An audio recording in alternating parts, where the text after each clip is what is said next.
Le dicen el fin del mundo. Y cuando llegas, de alguna manera empezás a entenderlo. Yo llegué desde el Calafate, atravesando la Patagonia en un colectivo, horas y horas de ruta, y en un punto ya había que atravesar en barco. Ahí, en medio del agua, aparecieron las toninas, nadando junto a la embarcación, como si vinieran a acompañar a cada uno que hace ese cruce. Cuando finalmente llegás, entendés por qué le dicen el fin del mundo. Hoy te voy a contar la historia de Ushuaia y de los lugares que pude visitar. Que esta ciudad fue construida por presos, que antes de que existiera Ushuaia hubo personas habitando este territorio y casi nadie las recuerda. Que por este puerto pasó una guerra. Te voy a hablar de lo que pasa por dentro. Yo fui a caminar un glaciar, un bosque, una laguna, pero cuanto más investigaba y aprendía sobre Ushuaia, entendía que caminar en esta ciudad era caminar sobre una historia, mucha de ella silenciada. Antes de hablarte de los paisajes fascinantes que se encuentran allí, te voy a contar lo que hay debajo. Arrancamos.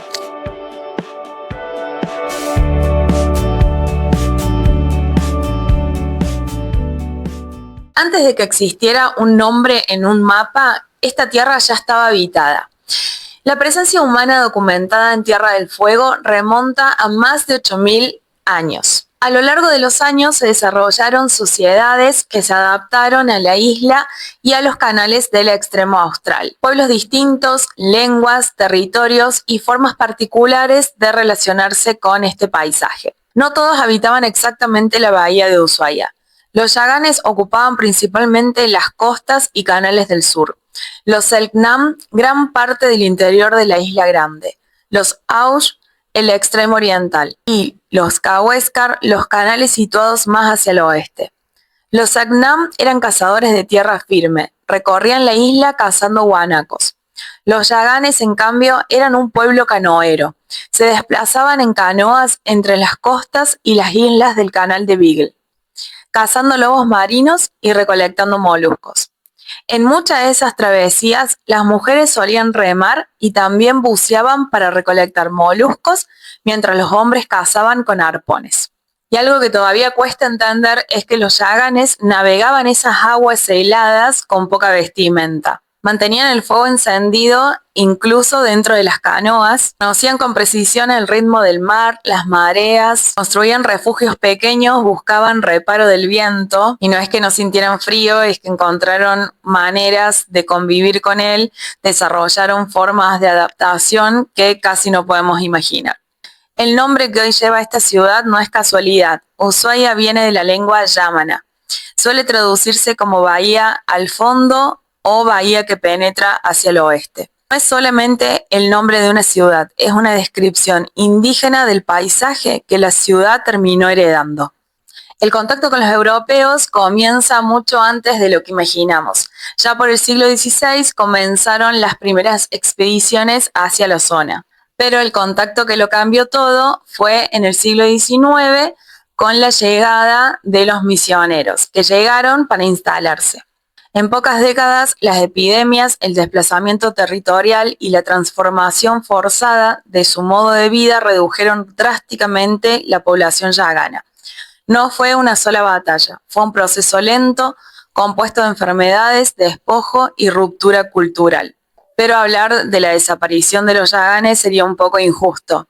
Actualmente siguen existiendo. Hay descendientes y comunidades organizadas tanto en Chile como en Argentina.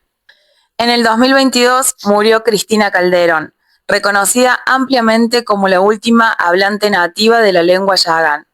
Pero la lengua quedó registrada en diccionarios, manuscritos y en la memoria de sus descendientes. Y entre todas esas palabras hubo una que terminó viajando por el mundo: Mamilapinatapay. En 1993, el libro Guinness la reconoció como la palabra más concisa del mundo. Se hizo famosa por una traducción que es imposible de olvidar. Esa mirada entre dos personas en la que están esperando cada una que la otra dé el primer paso. Algunos lingüistas le dan otra traducción menos romántica, que es hacerse sentir mutuamente una incomodidad y donde no saben cómo actuar. Tal vez nunca tengamos la traducción completa, porque cuando una lengua deja de transmitirse de manera cotidiana, no perdemos solamente palabras, perdemos maneras de nombrar cosas que otras lenguas todavía no saben decir. Una palabra para nombrar un silencio compartido. Pero Ushuaia no comenzó como una cárcel, comenzó con una pequeña misión en esta bahía. El 14 de enero de 1869, un misionero anglicano se instaló solo en una pequeña cabaña. Él mismo se hacía llamar el solitario centinela de Dios. Vivió ahí prácticamente solo entre los yaganes durante 7 meses. Poco tiempo después llega Thomas Bridges, un joven de apenas 20 años. Aprendió la lengua yagana como si fuese propia y poco tiempo después dedica su vida a escribir un diccionario con más de 30.000 palabras. Gracias a su trabajo, hoy podemos leer esas palabras de la lengua que estuvo al borde de desaparecer.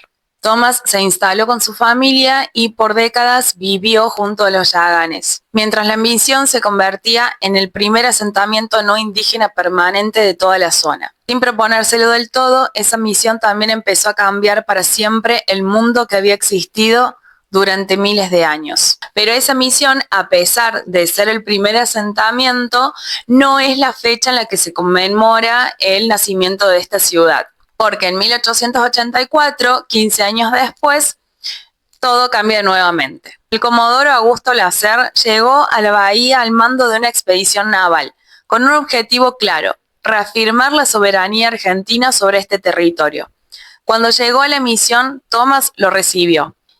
Y el 12 de octubre de 1884 se izó la bandera argentina en la misión anglicana. Y con este gesto comenzó oficialmente la presencia del Estado argentino en Ushuaia. Pero no estaba cambiando solamente una bandera, estaba cambiando la identidad de una bahía. Dejó de ser una misión para convertirse en una ciudad argentina.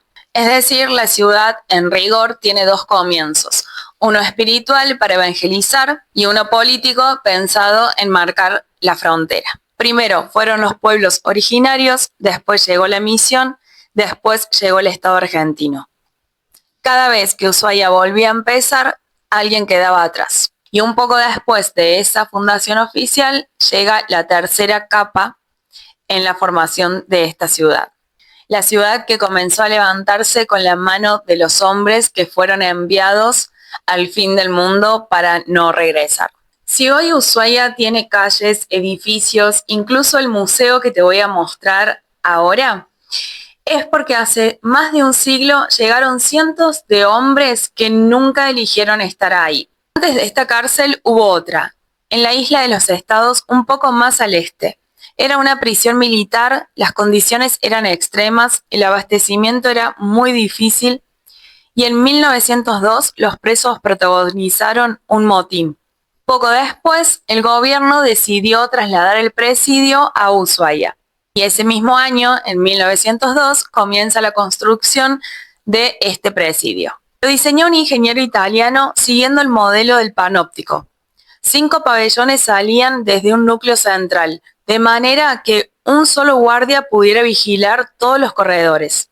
Se inauguró en 1911 5 pabellones, casi 400 celdas individuales. Pero hay un detalle que no puede pasar desapercibido. Buena parte de la ciudad comenzó a construirse con las manos de los presos, con sus propias manos. No construyeron solamente este edificio, también levantaron calles, talleres y varios de los primeros edificios públicos de la ciudad.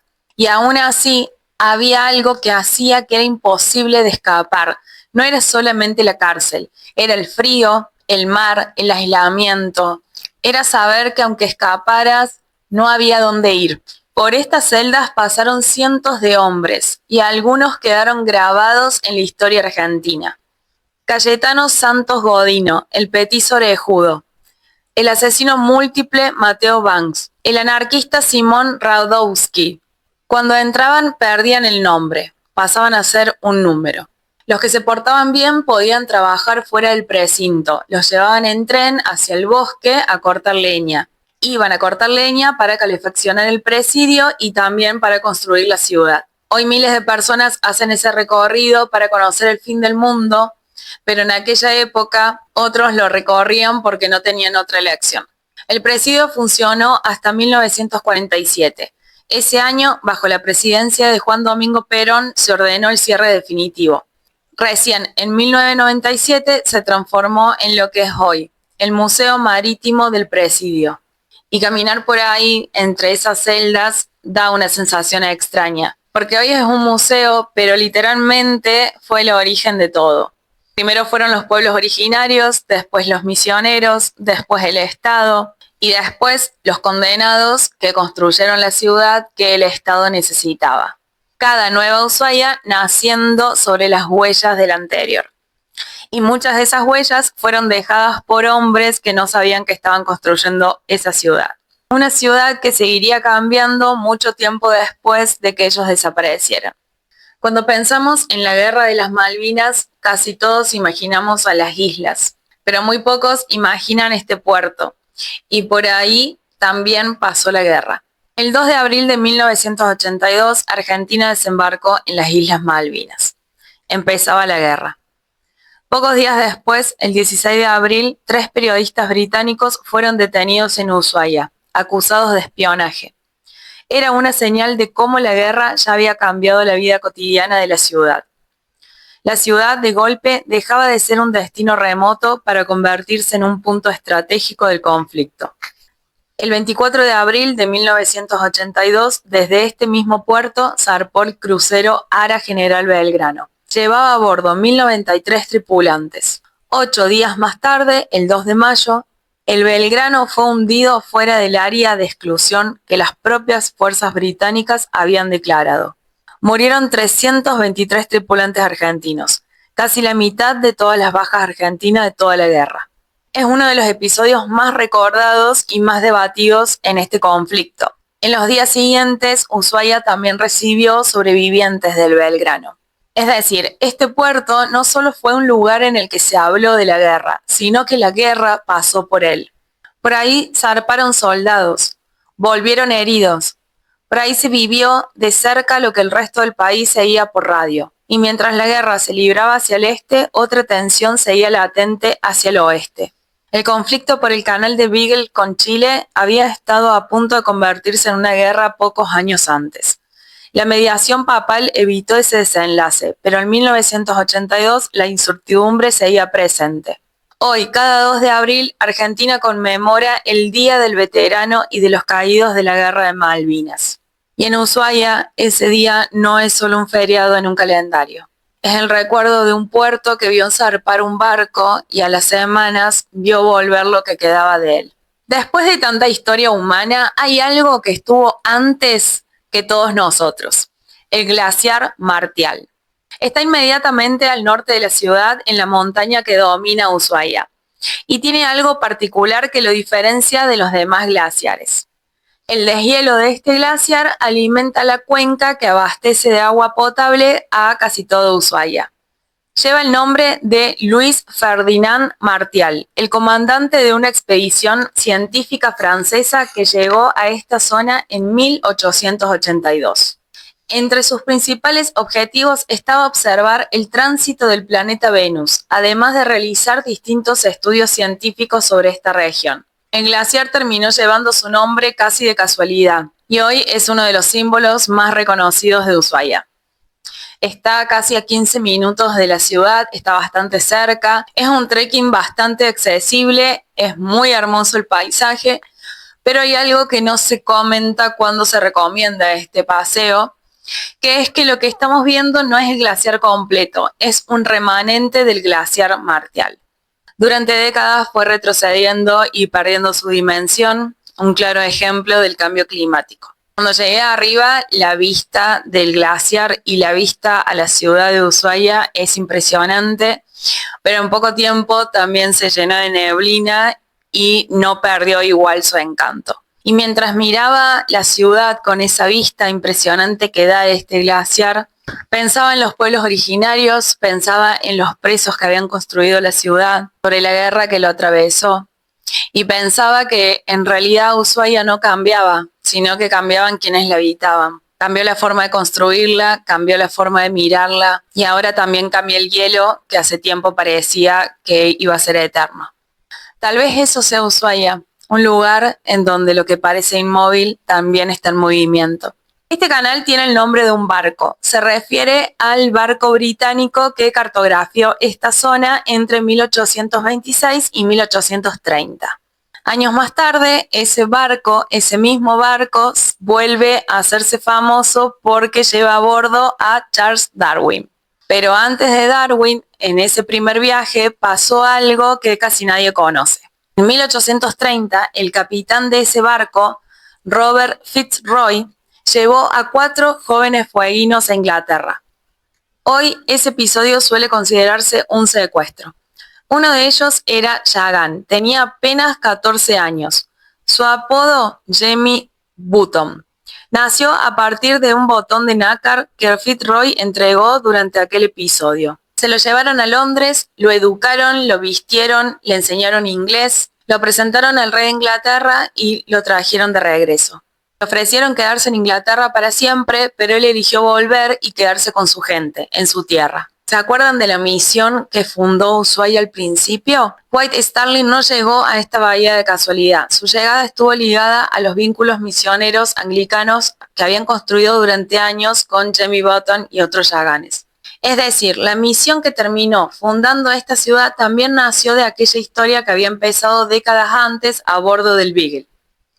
Otra capa más conectada con todas las anteriores. Resulta curioso que muchas personas relacionan el nombre Beagle con Darwin, pero resulta que antes de que la ciencia cambie un poco la historia, este canal ya había cambiado la vida de los que vivían ahí. Después de navegarlo, observé que este lugar tampoco lleva el nombre de los que vivieron ahí desde el inicio. Navegando este mismo canal se llega a un lugar muy fotografiado que es el Faro. Casi todo el mundo lo llama el faro del fin del mundo, pero casi todos están equivocados. El verdadero faro de la novela de Julio Verne está en la isla de los Estados, a más de 200 kilómetros de acá, mucho más difícil de visitar. Este es otro, el que ves en las fotos. Este tour que hice para recorrer el canal del Beagle y llegar a este faro no es el de los pingüinos, ese es más costoso. Pero el que yo hice permite admirar a los lobos marinos y a los cormoranes. Colonias enteras sobre las rocas alrededor del faro. Es un recorrido como casi todo lo que sucede en Ushuaia, que es en silencio, con tranquilidad, hay una paz en cada lugar que visitamos y este recorrido del canal del Beagle lo recomiendo, está la naturaleza en su máximo esplendor. Hace falta un poco de silencio. La Laguna Esmeralda. Probablemente es el trekking más elegido de la zona. Son 9 kilómetros de ida y de vuelta de dificultad media. Luego de atravesar un bosque de lengas, ahí aparece la laguna. No voy a hablar de una revelación histórica, de alguna batalla, de una fecha de fundación. Es simplemente un paisaje fascinante. Esta laguna recibe agua del glaciar Albino, un glaciar diferente al glaciar Martial, pero que el origen es el mismo, el deshielo de la cordillera. Y son las diminutas partículas minerales que arrastra el glaciar las que le dan un color particular. Caminé 9 kilómetros pensando en todo lo que ya sabía sobre esta ciudad. Y por primera vez en todo el viaje no pensé en nada de eso. Solamente caminé. Después de tantos días intentando entender Ushuaia, este fue el primer lugar donde simplemente me dediqué a disfrutarla. Recorrí cada kilómetro admirando el color del otoño. Colores intensos que me hacían valorar aún más el lugar en el que estaba. Este trekking es para disfrutar, para admirar y para sentir la Patagonia. Después de la laguna hay un último lugar que quiero mostrarte. El Parque Nacional Tierra del Fuego. Casi 70.000 hectáreas de bosque patagónico a unos 12 kilómetros de la ciudad. Es un parque nacional que tiene costa marina. Su límite sur lo baña del mismísimo canal Beagle. Y también combina bosque subantártico, montaña y mar. Este bosque tiene dueños desde hace mucho antes que existiera un parque. La lenga, el árbol más característico de Tierra del Fuego. El ñire, más bajo y de troncos retorcidos, que también cambia de color cada otoño. Y el guindo, la única de estas 3 especies que conserva sus hojas durante todo el año. Bajo estos árboles hay algo que casi no se nota, pero es fundamental: los turbales. El musgo acumulado durante miles de años, capaz de retener agua como una esponja gigante. No son solamente parte del paisaje, son uno de los grandes reguladores hídricos del ecosistema. Y en el aire, otro protagonista, el cóndor andino, con una envergadura que puede superar los 3 metros. En el bosque se puede escuchar al pájaro carpintero gigante. Su golpe contra los troncos puede escucharse mucho antes de verlo. Y si tenés suerte, un zorro colorado fueguino o un guanaco cruzando algún claro. Este parque se convirtió en mi lugar favorito de Ushuaia y contiene la mayor biodiversidad de toda la isla. Pero antes de ser un parque protegido, tuvo su propia historia. Y esa historia comienza con el presidio. ¿Recordás cuando te conté que los presos que se comportaban bien tenían la oportunidad de ir a cortar leña al bosque?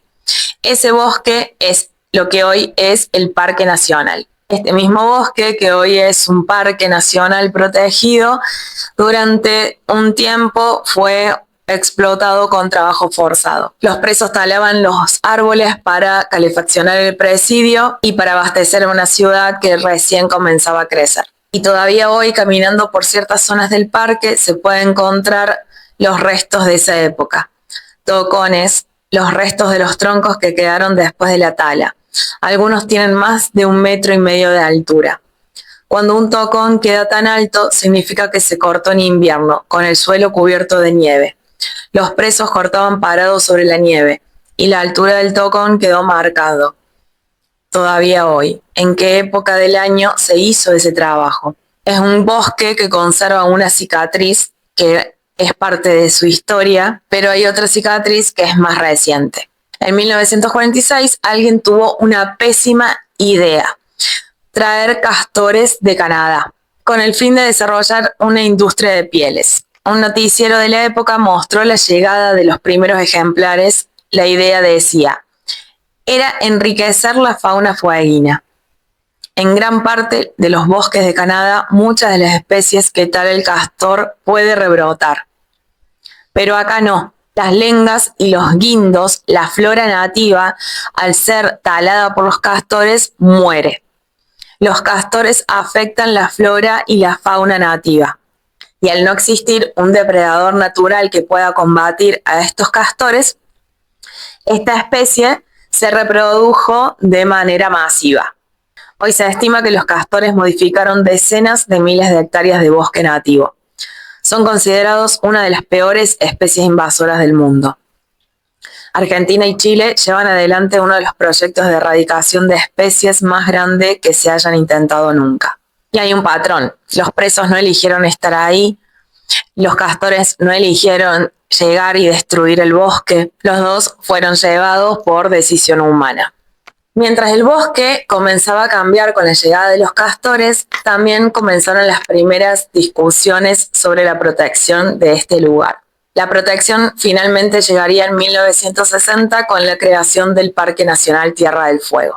Primero fue el castigo, después la destrucción y por último la protección. Hoy caminas por ese bosque hermoso, en ese silencio intenso, como si ese silencio siempre hubiese estado. Pero ese silencio se construyó después de las cadenas, después de las hachas, después de los castores. Hoy es un parque nacional que protege los recursos naturales y la biodiversidad del lugar. Y así debe seguir siendo. Llegué a Ushuaia en un colectivo, después en un barco, acompañado por las toninas nadando alrededor. Llegué para caminar un glaciar, un bosque, una laguna, y terminé caminando sobre mucho más que eso. Sobre los pueblos originales que desaparecieron, aunque su lengua sigue existiendo en una sola palabra. Sobre una misión que llegó para evangelizar y terminó fundando una ciudad. Sobre presos que la construyeron y hoy los turistas caminan en ella. Sobre un puerto que despidió un barco y a las semanas recibió partes de lo que quedaba de él. Sobre un glaciar que retrocede un poco cada año. Sobre un bosque que hoy es un refugio para la fauna y para la flora nativa. Le dicen el fin del mundo. Y por eso mismo, para mí, representa el concepto de que nada termina de verdad, que todo lo que pasó allí sigue existiendo, sigue estando. Esa historia sigue presente. La próxima vez que veas una foto de Ushuaia, del glaciar, de la laguna, del puerto, espero que te acuerdes que debajo de esa postal hay capas. Pueblos que resistieron, gente que llegó y cambió todo, hombres que construyeron sin elegirlo, una guerra que dejó una gran huella. Un paisaje que, como todo, sigue transformándose. Ushuaia es una acumulación de historias que decidieron seguir contándose. Gracias por caminar todo esto conmigo. Nos vemos en el próximo video. Soy Giselle y esto es La Naguara. Chau, chau. One step, two steps.